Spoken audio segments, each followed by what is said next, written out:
स्वस्त आणि मस्त असाल। आता वाजले आहे संध्याकाळचे 6:30 आणि आता थोड्या वेळातच मला एका मैत्रिणीच्या बर्थडे पार्टीला जायचं आहे। तर म्हटलं चला तुमच्यासोबत शेअर करूया।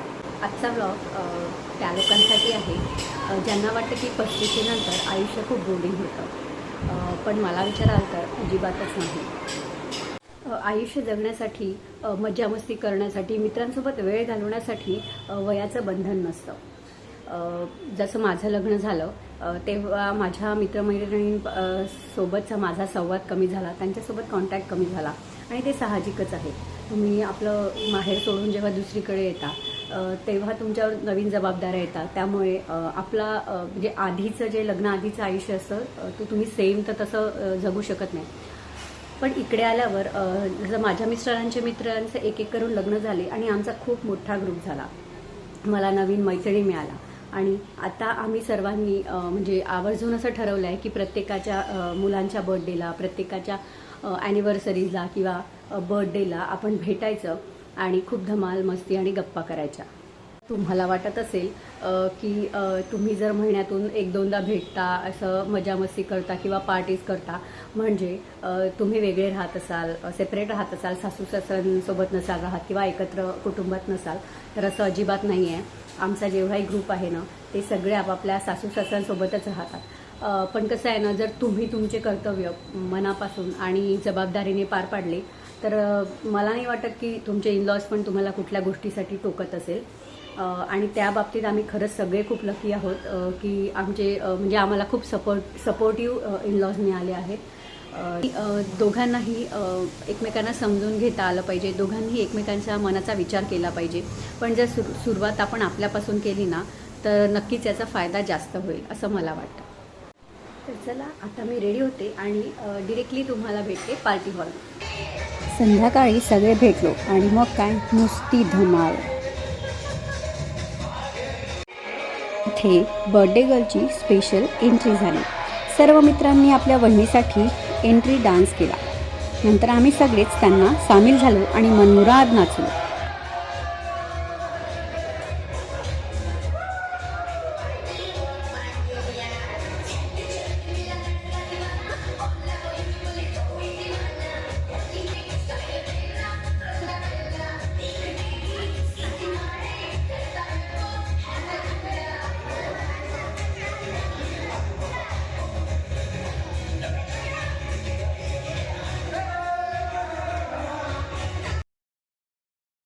आणि आता वेळ होती केक कटिंगची। बर्थडे कुणाचाही असो, पण केक खायची मजा तर लहान मुलांची, त्यामुळे बर्थडे गर्लनी सर्व लहान मुलांसोबत केक कट केला।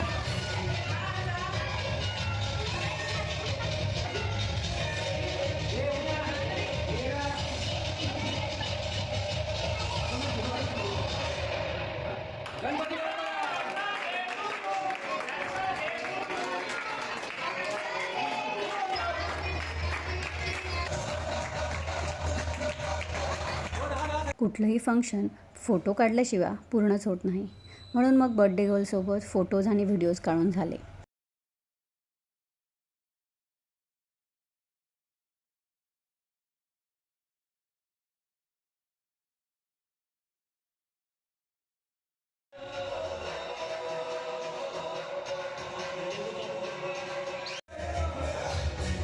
मुलांच्या आग्रहावरून परत एकदा सर्वांनी मनमुराद डान्स केला। त्यानंतर आम्ही संगीत खुर्ची खेळलो।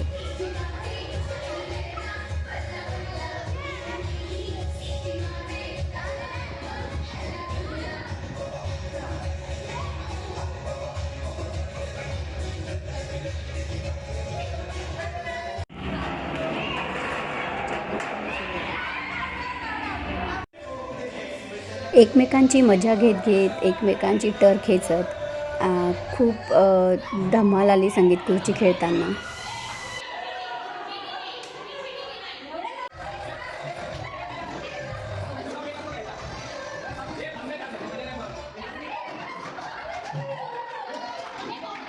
एक एक करून सर्वच आऊट होत गेले आणि शेवटी आम्ही दोघेच उरलो।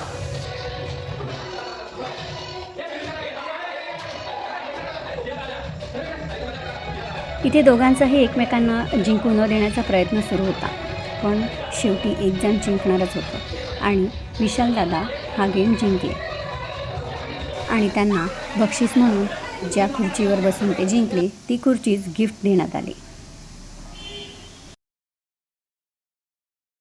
नाचून आणि खेळून दमल्यावर आम्ही सर्वांनीच स्टार्टरवर ताव मारला.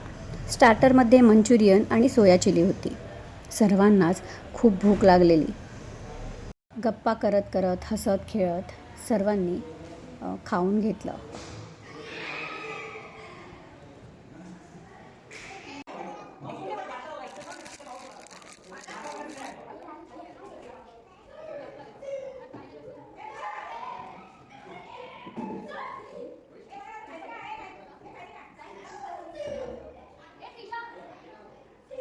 एकत्र बसून खूप साऱ्या गप्पा केल्या, खूप हसलो आणि ह्यावेळी पावसाळी ट्रिप कुठे करायची ह्याची प्लॅनिंगही केली.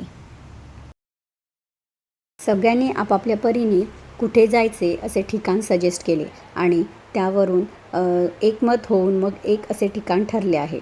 जेव्हा आम्ही सगळे तिथे जाऊ ना तेव्हा तो व्लॉग मी तुमच्यासोबत नक्की शेअर करेल. परत भुकेची जाणीव झाली तशी आम्ही बिर्याणी सर्व करायला घेतली. बिर्याणी खाता खातासुद्धा खूप गप्पा झाल्या, मज्जा मस्ती झाली आणि नंतर वेळ झाली घरी परतण्याची, कारण 12:30 होऊन गेले होते. त्यामुळे मग घरी परतायची घाई केली. अशा छोट्या छोट्या क्षणांमुळेच आयुष्य सुंदर होतं. महागड्या ट्रिप्स किंवा मोठ्या पार्ट्यांची गरज नसते. आपल्या माणसांसोबत हसणं, बोलणं आणि वेळ घालवणं हेच खरं सुख आहे. मी पुन्हा म्हणेन, 35 नंतर लाईफ बोरिंग होत नाही तर अजून सुंदर होतं. कारण आता प्रत्येक क्षणाची किंमत आपल्याला कळलेली असते आणि छोट्या छोट्या आनंदातही खूप समाधान मिळतं. आजचा व्लॉग कसा वाटला? आवडला असेल तर लाईक करा आणि सबस्क्राईब करा. See you in the next vlog.